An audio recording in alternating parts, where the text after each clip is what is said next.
For those of you who know me, you know that I'm in the dream business.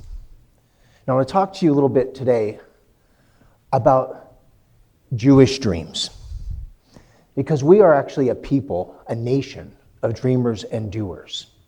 It was Shimon Peres who once said that, for me, dreaming is just being practical. So after this short talk, I'm going to ask all of us to be practical. But about 13 years ago, my wife and I were having a very, very difficult time.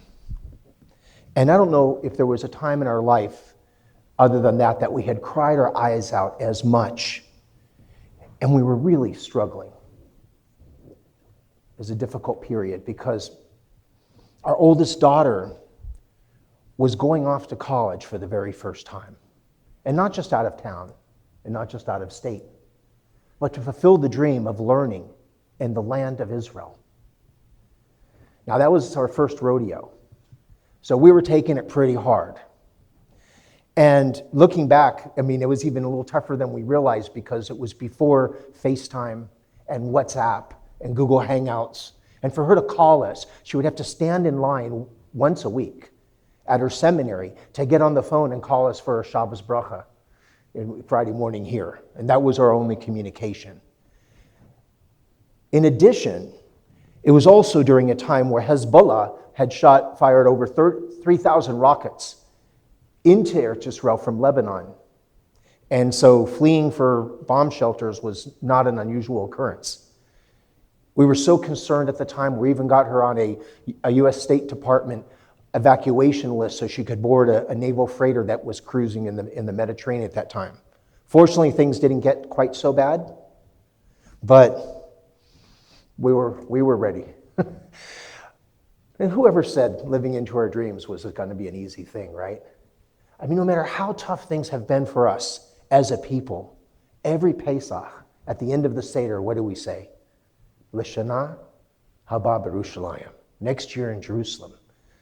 Because this is our collective dream, right? So fast forward to just a couple weeks ago, when my fifth daughter was boarding a plane for Eretz Yisrael, for Shana Bet, for her second year of college. And I'll tell you, there were tears, but I don't think they were tears of sorrow. They were tears of joy.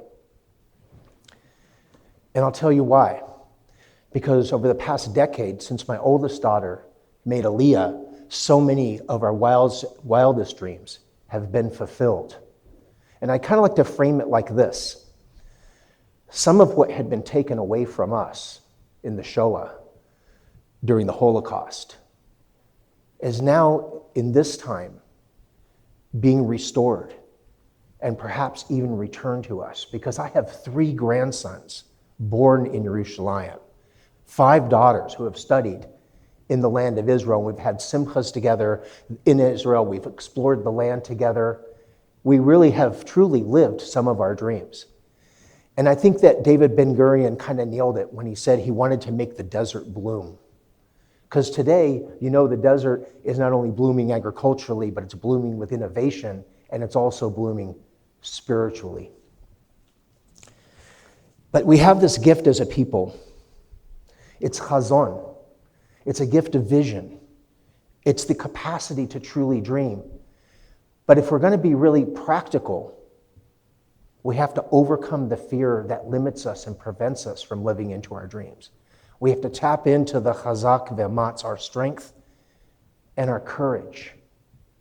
And when we do this, then we can truly fulfill and live our dreams, which is sort of my wish for all of us at this time, that these blessings will rain upon us because we have the emunah, we have the faith in Hashem, and we can tap into our superpowers as a people. So I just want to say, L'shana tova u'metuka, and may we all have a year of fully living into our dreams. Thank you.